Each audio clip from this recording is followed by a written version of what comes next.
I think technology is the new magic. Harry Potter would be surprised at what we can do with technology. We can travel to different planets. We can do all kinds of amazing things. And also communication is becoming magical when you start using the tools that we have at hand. So I've invited back, on public request, Max Giordano, a teacher of mine and inspiration, a serial entrepreneur, but also one of them that has been coined the communications guru of Germany for the last 20 years. So without further ado, Max Giordano, welcome back.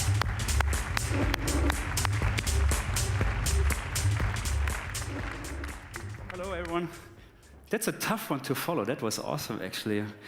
Hello, everyone. Yeah.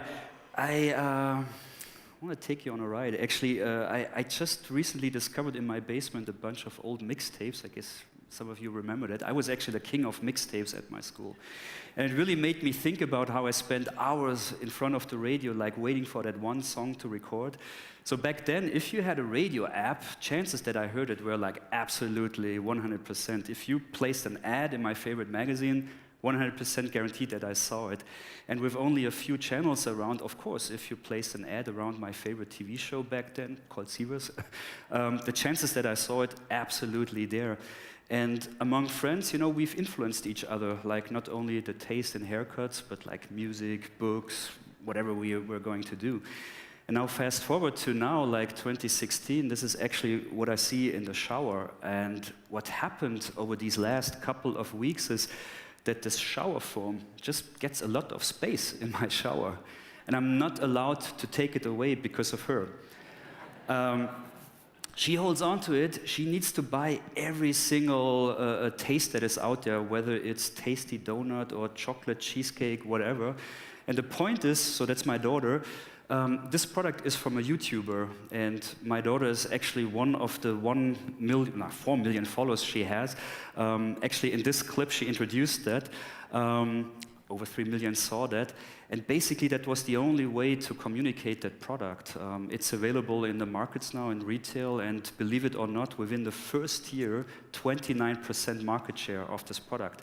They haven't spent €1 single on advertising, only communicating by her via YouTube. Of course, my daughter loves Voice of Germany, but she can't even tell you the name of the TV station it's on because she watches it on PVR and skips the advertising. Netflix is basically her preferred TV channel, discovering new music on Spotify, and I guess I'm preaching to the choir here, so times really did change.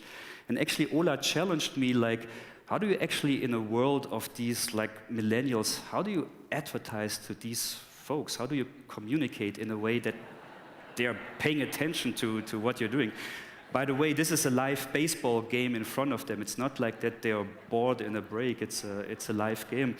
How do you advertise to those smartphone zombies, like chasing a Pokemon out of the street? Or how do you embrace with an hologram, or you know, like in an environment where you're like super isolated and have this experience?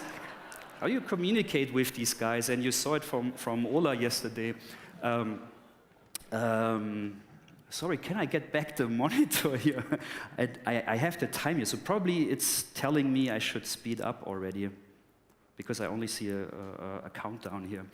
Or I look like this. So how do you communicate in an environment where it's like AR, or like if autonomous driving is around? Thank you. If autonomous driving is around, if we have all this time, like you know, in front of the wheel, not doing something, like how do you communicate in that environment? In front of a screen with all our devices, or in an IoT environment. I mean, Amazon Echo doesn't even have a graphical interface. So are we back to radio spots, etc.? If things get smaller and cheaper, I mean, there will be a time that we stick stuff in our ear and have it with us all the time. So in this environment, like Ola challenged me, how do you actually do something? And it's just the tip of the iceberg. So my take on this is actually to take a step back and really look on basically what is actually like meaningful communication, what is something that's highly relevant to people.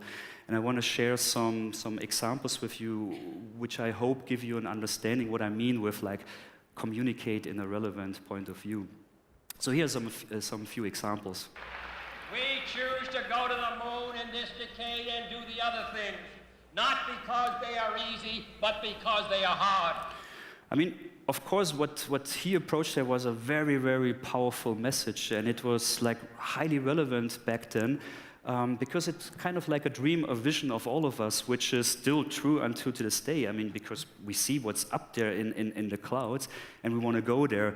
So these kind of things, addressing like vision, a dream, it's still relevant today with stuff like SpaceX. We are attracted to this, and we basically want to see it succeed. Because also it's in our nature to be very competitive. So whether it's the Champions League or the Olympic Games, I mean, we want to see who is actually first to Mars, and we're attracted to that. And something with SpaceX, I mean, they want to land their spaceship on something like this, their rocket on something tiny like this. So if we see this, I mean, it's simply the impossible that we feel attracted to. How you want to land like a rocket there. And this is something very powerful to play with. So this example from Red Bull, I mean, rumors said it was roughly like $30 million to put someone up to space and have him jump with a parachute. The media value of that was north of $1 billion. Because you had a worldwide audience of millions of people tuning that in. So it's really like being attracted to the impossible. And coming back to SpaceX and Elon Musk, with his other company like Tesla, basically what he is doing is a different approach. Why are we doing this? Why does Tesla exist? Why are we making electric cars? Why does it matter? And that's super powerful, because what you just saw, that was the beginning of the introduction of the Model 3.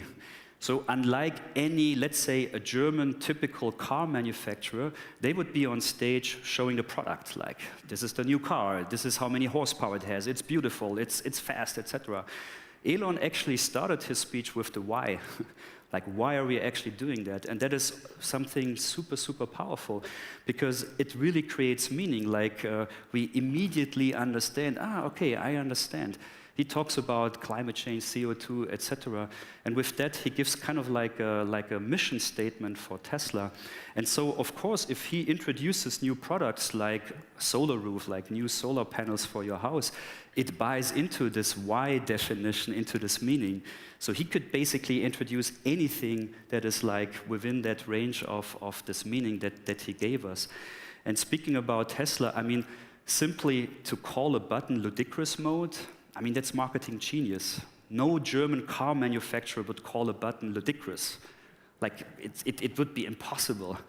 But call it ludicrous, and people take pictures, they post it on Facebook, they make YouTube videos how they press it, because it's something very powerful. Or even call something a bioweapon defense button.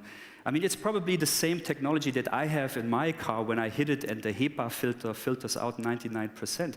But to call it a bioweapon defense system, that's pretty rad. And I think that's relevant to most of us, because we seek this kind of like unexpected, this something outside of the norm. This is true for any medium, so it's not only digital. You can go in any medium and you can create these unique experiences. Whether it's something like that, like what Game of Thrones did, they put a statue like there, like a real concrete statue, and the only way to get rid of it was basically to tweet to a hashtag, and with 1 million tweets, the statue was destroyed. Speaking of these like innovative, unique approaches, like if Amazon talks about drone delivery, of course we feel intrigued. We see that and it's like, how should that happen? And Amazon is a great example of a company that extremely customer focused. I mean, everything what they do, you instantly notice that you're in the center. And I would say it's really a benchmark about thinking customer first.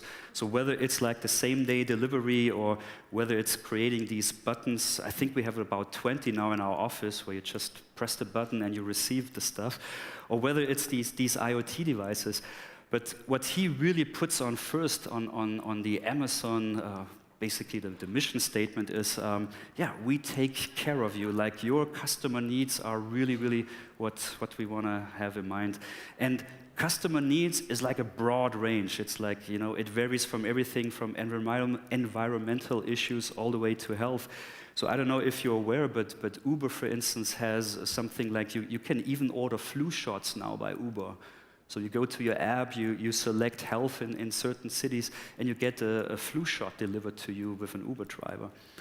And of course, there are these situations there where you don't know what you need, and this is a pretty good point in time when you can reach out to those influencers guys, where you can sit back and just look to these crazy guys that are super humorous.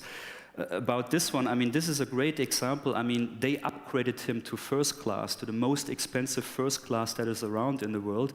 His video that he took on this flight was viewed by 25 million people. So I would say that was one of the smartest thing an airline could do, give this guy a $20,000 upgrade to first class. Companies start to really work with these kind of influencers, early adopters, opinion leaders, like with content marketing, branded content.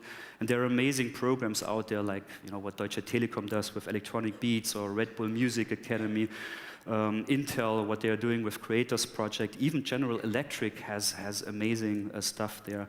So I think these kind of services are highly relevant to us because we seek the inspiration from these opinion leaders. Those 2.5% at the very forefront. We love their authentic tone and their humor, etc. And one service that was definitely made big by those influencers, opinion leaders, was Uber. And with the new upgrade of the app, I think it's a perfect example of a service that is extremely putting us with our needs and user-friendliness in the middle. Like really, the sheer notion of hey, where you actually want to go with all the interaction is a beautiful example. These things are highly relevant because they're so user-friendly. And if you're talking about user-friendliness, of course, you need to mention this guy, who was really able over his decade at Apple to really make services and products extremely user-friendly and extremely easy to use, so that even my sister, my older sister, my mother, etc., wanted to have those devices because they were actually able to use them. Netflix, from a UI point of view, extremely easy to use, and for all of us in this room, Netflix looks different. It's like every one of us has its own unique Netflix. All the stuff that is basically going in the background in terms of recommendation engines, etc., is done to give you a very, very unique UI, and you don't even notice what's happening in the background. I think most of us don't realize that Netflix actually has 80,000 categories. Like 80,000. We're not talking about a dozen ones. We're talking about 80,000 categories that you don't even notice. They're just there for you and creates these unique experiences. I think those services and those products are highly relevant because they really put us into the center. We feel like we're being taken care of. And so if Google, for instance, talks about autonomous driving, they do it very clever, and they focus around three things. It's about you, so we do three things. One is we allow mobility to people that are usually not able to drive. So in this case, a blind guy, which is a very powerful message. Or whether it's we will have less deaths on our road with this. And the third point, just imagine all the free time that you have now while not driving or be bored in a traffic jam. What also is an amazing example is Google Assistant or assistant services, the type of stuff. What I love about these approaches is they actually make brands really approachable. So I would say I'm really thrilled these days about what chat robots can do, what you can do with virtual assistants, etc. So for instance, Lufthansa launched something on the Facebook Messenger platform. Why I'm thrilled about it is because you're inside the messenger. It's not a separate communication. It's inside the communication that you have every day with your friends. Now you can interact with a brand. Another service is basically a concierge service where you can post anything travel related and they just take care of you. So if you haven't done it, really check out this messenger platform. I think it's one of the most amazing current developments that are out there, and especially for brands, I think there is a huge potential, a huge opportunity to stay involved and to communicate with people. So that was a super short run view. Are you doing good actually, or? They told me to speed up, so I hope. Okay. So this was like a selection of stuff that I thought that's highly relevant, but of course there is tons of other stuff that I couldn't touch in terms of time. But I actually want to conclude with a few like wrap-ups. One is, hopefully you saw that now 20 times. So hopefully that's something that sticks with you, because I strongly believe in that model. And the other thing is like to really like encourage you. What's true for now, 2016, might not be true for 2020. So this whole relevance thing is something that you have to look individual for each brand, for each product, for each service, and also in the times that you have. And I want to wrap up with one thing that I think it's a very current examples how communication could go in two ways. So Apple actually introduced the new Macbook Pro just a few weeks ago, and they were actually working for this product for 4 years. I'm an Apple user myself, and I was waiting to upgrade my MacBook Pro for 4 years. What they came out with was a big disappointment to most of us, I would say. Because what's basically now out in the market and you can buy, basically the way Apple, out of all of these companies, they communicate now it's thinner, it's lighter, and it has a touch bar. After 4 years of development, that's a pretty, I would say that's a pretty naive thing, because it's exactly what the others done wrong. Apple always was about innovation, having something that you've never seen before, but communicating around, oh, it's now thinner and lighter, I think that doesn't really work. And a few weeks before the MacBook Pro, actually when the iPhone 7 was introduced, and as you know, it has no headphone jack anymore, and Phil Schiller actually said to them, like, there is one reason why we did this, it's because of courage. We have the courage to get rid of the headphone jack. Now, guess what? The new MacBook Pro that comes out after the iPhone 7 has a headphone jack. And funny enough, like with every single new MacBook I buy, it's less and less of these things, the connectors. I just ordered $300 in like connectors, because with the new one, as you know, you only have like 2 USB-Cs. So funny anecdote, if you want to listen with the iPhone 7 to music while charging it from your MacBook Pro, you need 4 adapters. That's the only way you can do it, and it costs you like $120 to do that. But actually, this really backfired to Apple, so I'm going to spare you all the reviews, but basically it really backfired. And what's really important to notice here and note here is it's not coming from Microsoft addicts and Apple haters who said like, oh, I told you so, it's a really stupid product. No, it comes from lovers like myself, people who spend gazillions of money on those products and who are just disappointed. And my point is, in exactly the same week when we saw all of these announcements from Apple, in the same week Microsoft introduced this. Out of all companies, Microsoft. A few days before the Apple event, and I guess many of us have just been blown away by what they're showing. The kind of innovation they put in, not only like beautiful devices with beautiful interfaces, new haptical feedbacks, etc. Services where you can like have 3D scans with your mobile phone, HoloLens, etc. So they just like within a week, all this stuff came out, and that was the same week that Apple did. So I think what we just saw was basically that communication could go both ways. So even if you've been like completely like in the hell of products, you can go out there, and if you're doing a really fantastic job, you can basically also screw it up very easily. So to wrap up, I think whenever you can deliver something highly relevant, you have our full attention. And with that, say thank you. Thank you. Thank you so much, Max.